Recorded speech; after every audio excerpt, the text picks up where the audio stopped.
Hallo und herzlich willkommen, liebe Zuschauer, zu einem neuen kleinen Let's Play zu The Beginner's Guide. Und bevor ich in das Spiel einsteige, möchte ich ein ganz klein bisschen wenig dazu sagen. Zum einen mal mit Webcam. Es ist nach langer Zeit mal echt wieder irritierend, mit Webcam aufzunehmen. Ich habe hier rechts das Bild, ist egal. Und ja, was ist The Beginner's Guide? Das Let's Play wird wahrscheinlich nicht sonderlich lang werden, weil ich den Sound mal ein klein wenig leiser mache. So, weil das Spiel ist von dem Macher oder Machern von The oder so, ich weiß nicht, The Stanley Parable oder nur Stanley Parable, ich weiß es nicht. Was ich gespielt habe und ein unglaublich grandioses Spiel ist mit einem tollen Spielerlebnis, mit einem tollen Humor und sehr vielen so Facetten, wo man als normaler Gamer erlebt, okay, die Sachen können auch anders sein. Ist schwer zu erklären, aber müsst ihr einfach selbst spielen. Und allein schon aus diesem Grund will ich dieses Spiel spielen, weil ich weiß, es ist von den gleichen Machern. Und ich weiß von diesem Spiel absolut nichts, möchte ich dazu sagen. Mir wurde von sehr vielen Seiten empfohlen, hey, du sollst es spielen. Und ich weiß absolut nichts über das Spiel. Ich habe keinen Trailer gesehen, ich habe nicht mal Bildmaterial gesehen, ich habe keinen einzigen Screenshot von dem Spiel gesehen. Ich weiß nicht mal, ob man das Spiel eigentlich lieber mit Gamepad spielen sollte. Oder wie überhaupt das Gameplay ist. Spielt man eine Figur, ist es ein Puzzle? I don't know. Ich sehe jetzt hier eine Laterne. Schönes Vogelgezwitscher im Hintergrund. Und als ich das Spiel zum allerersten Mal gestartet habe, ist es nach dem Starten direkt wieder ausgegangen. Das habe ich jetzt natürlich nicht mit aufgenommen. Aber vielleicht gehört das schon zum Spielerlebnis dazu, dass es beim ersten Mal starten nicht geklappt hat. Ich weiß es nicht. Aber ich will jetzt hier auch nicht zu viel schwafeln, denn ihr wollt ja auch was vom Spiel sehen. The Beginner's Guide. Ich denke mal so, keine Ahnung, vielleicht dauert es 2-3 Stunden. Wir werden sehen. Es gibt eine Kapitelauswahl. Intro, okay. Okay, das ist schon mal interessant. Intro Oktober 2008. Ist das hier Counter-Strike? Sieht nach einer Counter-Strike-Map aus. Kann man da draufklicken? Okay, wir können nicht draufklicken, egal, wir starten das Spiel. Los geht's.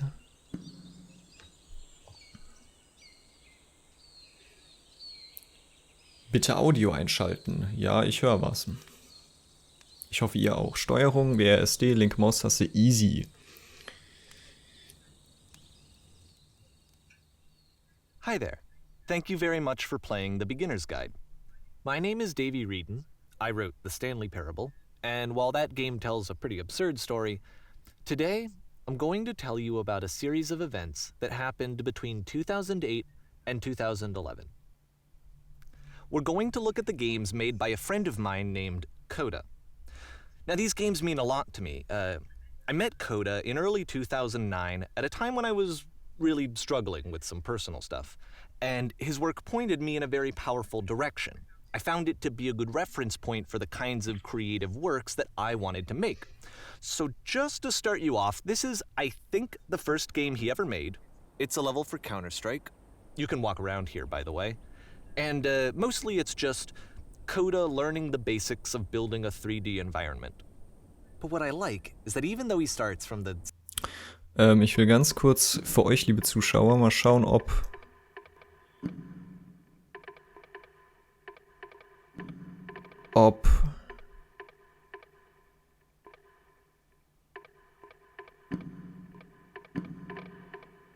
Untertitel möglich sind. Genau, Untertitel, komplette Untertitel, denn das Spiel ist komplett auf Englisch. Das sollte eigentlich kein Problem sein. Bisher habe ich alles einwandfrei verstanden. Der Sprecher spricht ja deutlich mit einer sehr klaren Stimme, aber für euch, liebe Zuschauer, damit ihr, falls das Video auch nicht ganz laut genug ist, dass mit der Abmischung passt und ihr was versteht, und wir hören ihm jetzt einfach mal weiter zu. Simple aesthetic of a desert town, he then scatters these colorful Hab ich die komplette Untertitel? Okay, vielleicht hat auch dieses Intro noch gar keine Untertitel. Ich weiß es nicht, wir sehen es jetzt. abstract blobs and impossible floating crates around the level. And of course, it destroys the illusion that this actually is a desert town, and instead this level becomes a kind of calling card from its creator. It's like a reminder that this video game was constructed by a real person.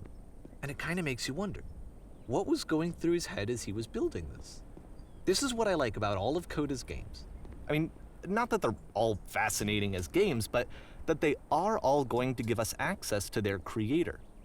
I want us to see past the games themselves. I want to get to know who this human being really is. And that's exactly what we're going to do here. So, it's 2008, Coda starts making these games, and he never releases any of them. He doesn't put them onto the internet, he just makes them and then immediately abandons them, and they sit on his computer forever. And I think he really understood this image of himself as a recluse. At one point, he jokingly renamed his computer's recycling bin to Important Games Folder. So, you know, this was just how he worked. He tended to crank them out one after the other without even really pausing to try to understand what he had just made, until suddenly one day, he just stopped. In 2011, that was it. He made his last game, and then he hasn't made another one since. And that's why I've taken this opportunity to gather all of his work together, is because I find his games powerful and interesting, and I'd like this collection to reach him, to maybe encourage him to start creating again.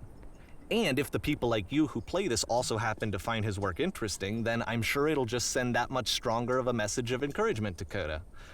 So thanks for joining me on this. If you have a particular interpretation that I haven't mentioned here, or if you just need to get in touch, you can email me at daveywreden@gmail.com. Okay, that's about it for introduction. Let's take a look at Coda's first proper game. As each game is loading, I'll show you the date that it was completed. This first one was made in November 2008. So, okay, liebe Zuschauer. Wie gesagt, da waren jetzt keine Untertitel. Für die es nicht... Ich kann nochmal gucken. Ich habe Untertitel aber angemacht. Sound, komplette Untertitel. Vielleicht kommt die auch erst bei dem Restart. Ich weiß nicht. Kapitel 1 Flüstern, November 2008. Bevor das Spiel hier jetzt weitergeht, dann fasse ich ganz kurz zusammen, was der Erzähler gesagt hat. Es geht darum, dass ein Freund von ihm, wie hieß er jetzt, Kodak oder so, diese Counter-Strike-Map gemacht hat im Jahr 2008. Das war sein erstes quasi Projekt, aber er hat noch viele weitere Spiele entwickelt, die alle auf seinem Computer sind, weil er nie veröffentlicht hat. Und es geht darum, dass hinter dem Spielentwicklungsprozess irgendwie mehr steckt und es darum geht herauszufinden, was der Entwickler sich dabei gedacht hat, dieses Spiel irgendwie zu entwickeln und das genauso zu machen, wie er es gemacht hat. So habe ich es jetzt zumindest verstanden. Und 2011 hat Kodak einfach aufgehört, Spiele zu entwickeln und keine mehr zu machen. Und wir schauen uns jetzt hier diese Spiele von Kodak quasi an. Und gibt's eigentlich nicht mehr viel zu sagen. Das hier ist jetzt anscheinend Spiel 1. Und mal sehen wir einen weißen Raum. Mit einer Tür, wir gehen einfach mal durch. Achtung, Flüstermaschine aktiv. Sofort evakuieren. Achtung, Flüstermaschine aktiv. Sofort evakuieren. Okay. Wow. Okay, wir müssen evakuieren. Wir haben eine Waffe. This game is called Escape from Whisper, and it's one of the more generic games you'll see from Coda. Kommen wir hier durch? Nee. Also wir haben eine Waffe, wir können schießen, aber es gibt keinen Schusssound und werden dann sehr leisen. Wir gehen einfach mal weiter. Und hier steht überall, Achtung, Flüstermaschine aktiv, sofort evakuieren. Ich gehe hier einfach die ganze Zeit im gleichen Gang lang. Und das sieht alles, wie gesagt, sehr generisch aus, sehr simpel. Okay, ich gehe jetzt mal nicht durch die Tür, sondern durch die Tür hier. It kinda looks like this game was abandoned mid-development. For instance, you have this gun, which you'd think would indicate that there are supposed to be monsters or enemies somewhere, but then clearly there are no enemies anywhere. You can't even reload the gun when you run out of bullets. Ja, das habe ich gerade. Ich will jetzt nicht durch die Tür gehen, sonst ist der Untertitel vielleicht weg.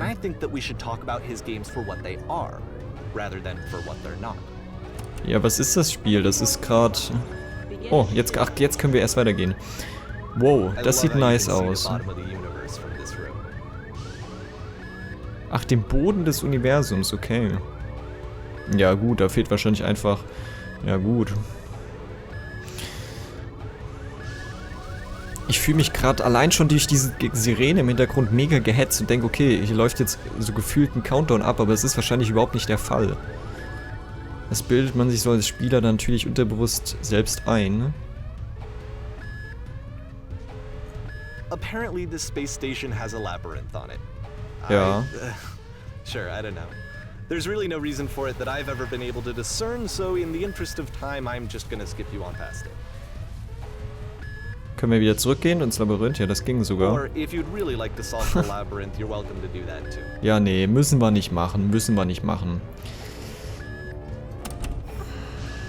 Okay, this is the part that's interesting. Okay. The game has this narrative about the whisper machine and how it has to be turned off, and then you get to the engine room.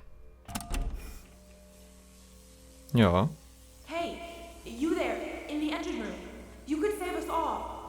That beam is powering the whisper machine. We could disrupt it by introducing a great enough heat signature. If your body could stop the beam. It's so much to ask, but for all of our lives, would you do it? Could you give yourself? Ja gut, weil es ein Computerspiel ist, macht man das natürlich. Let me pause here for a second. What you just experienced, stepping into the beam and then dying, is probably what Coda had initially intended when he was developing this level. But when he first compiles and plays it, something goes wrong. There's a bug somewhere. And this is what happens instead.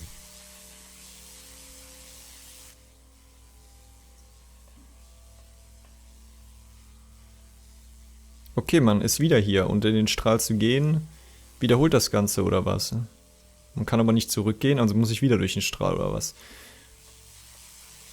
Ach nee, jetzt werde ich nach oben gebeamt. Oh, okay. Okay, man sieht das Labyrinth.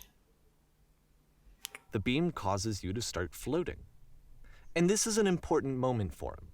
Because yes, this is technically a glitch, but Coda identifies something human about it. Like how small it makes you feel in the face of this larger chaotic system. Or this floating could be the afterlife, a peaceful place, juxtaposed against all of the hysteria that you've just had to traverse. I don't even know. I have no idea what he was thinking, but what's clear is that after making this, something lodges itself in his brain. He wants to do more of these really weird and experimental designs. So he stops work on this and moves on to a stream of tiny little games that go in all sorts of directions. Let's go ahead and take a look at the first game he made after leaving this one behind. Okay, also es geht quasi darum, dass das Spiel, was wir gerade gespielt haben, einen Bug hatte, der aber den Entwickler Coda so fasziniert hat, diesen Bug, dass es ihn quasi neue Ideen zum Spielemachen gebracht hat. Und das Spiel spielen wir jetzt. Die Vergangenheit lag hinter ihr. Yep. In this game you can only walk backwards. Okay, das stimmt. Ich kann nicht nach vorne gehen. Seite, nur rückwärts. Ah, okay, aber ich kann mit rückwärts... Oh. Das ist natürlich ein interessanter Gedanke so.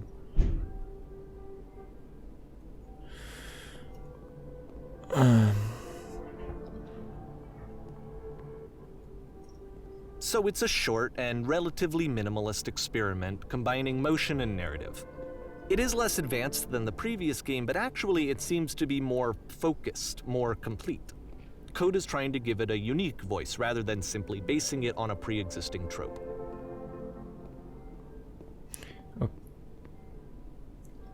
Wenn sie stehen bleibt und sich umsieht, wird es klarer. Okay, wirkt irgendwie sehr dystopisch.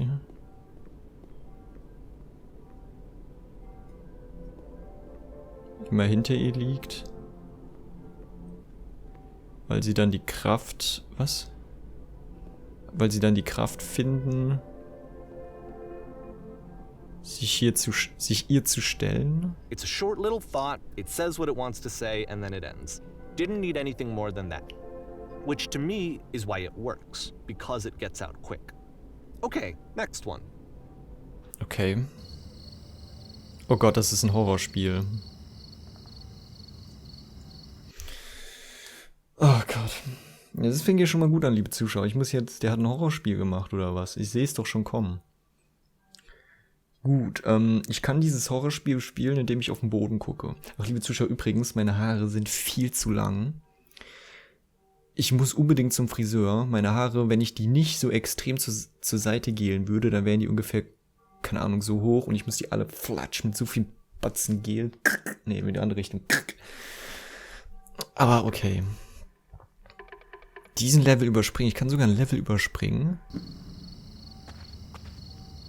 Ich will kein Horrorspiel spielen. Ich gucke jetzt.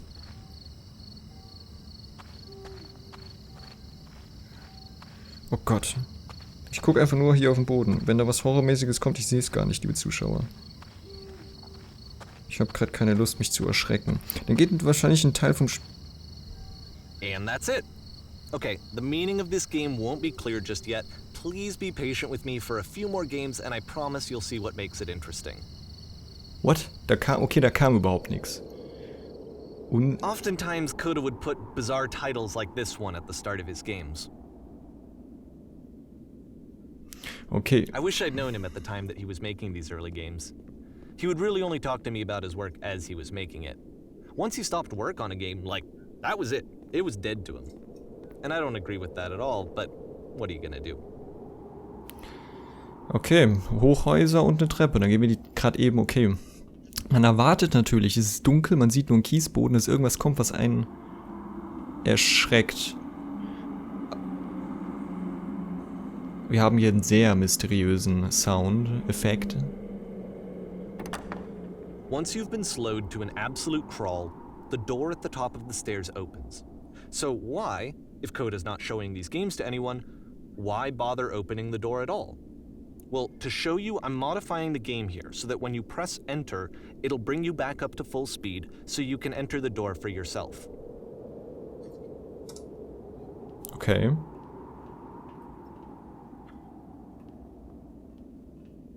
Was ist da drin? Auf einem X stehen 3 Stunden lang ein Bär. Auf einem X stehen und 3 Stunden lang ein Bär anstarren. Ein Spiel, in dem Gegenstände gesammelt werden. Du öffnest einen Laden in deinem eigenen Körper und verkaufst Organe, um von deinem Tod möglichst viel... A room that's warm Was? and nice and filled with little ideas for games.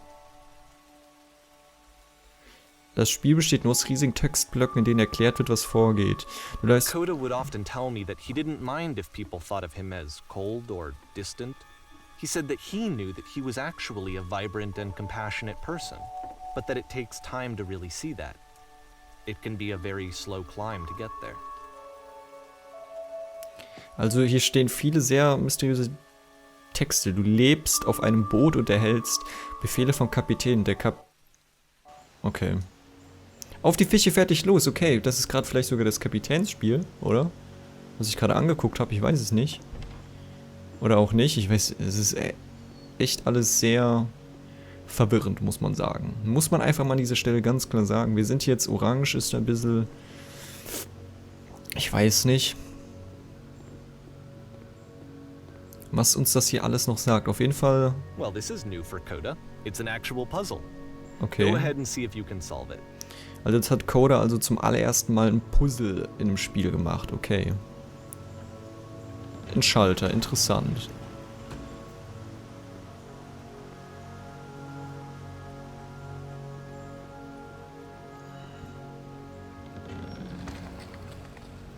Okay, der Schalter macht die Tür auf und zu. Hm. Wir können nicht mehr zurück. Okay.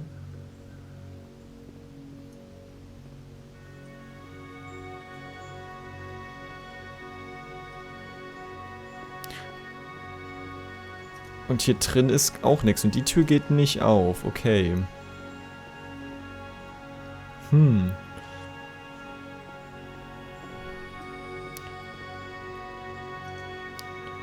Ich weiß gerade echt nicht so recht. Ich kann den Schalter nochmal drücken. So, die Tür geht zu. Ich drücke den Schalter wieder. Die Tür geht auf. Aber an dieser Tür komme ich einfach nicht vorbei. Es ist unmöglich, an dieser Tür vorbeizukommen.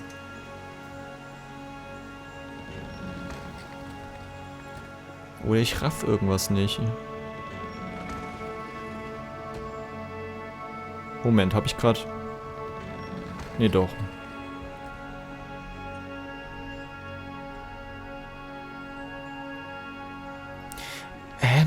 Raff ich gerade einfach irgendwas nicht? Alright, let me just walk you through it. You're gonna hit the switch on the outside to open the door, then hit the same switch and walk through the door before it closes. You'll see a second switch on the inside, which will open the second door. Okay. Ah, okay, liebe Zuschauer, darauf hätte ich auch selbst kommen können. don't forget that solution, because we're going to see this puzzle again soon. We're gonna see it a lot. 3 schwarze Punkte, die anscheinend noch keinen Sinn machen.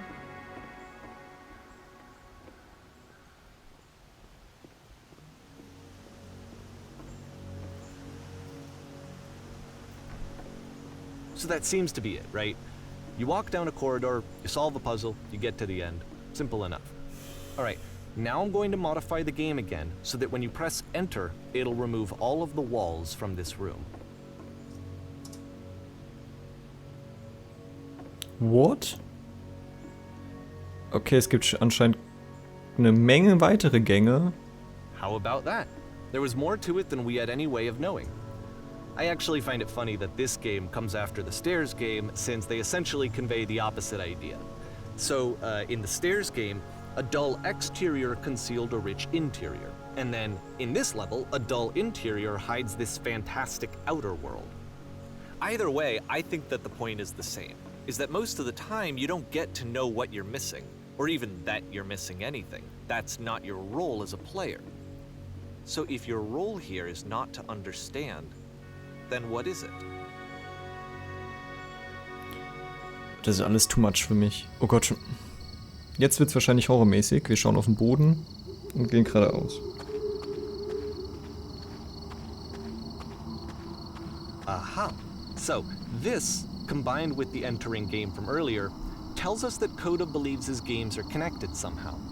It could even be that the stairs game and the puzzle game are literally connected in between this and the entering game. Gänsehaut jetzt. There's a bigger picture that all of his games are meant to play a role in, some larger meaning that we won't be able to grasp until we've seen all of them. And once we have, we can step back and start to understand what exactly that bigger picture is.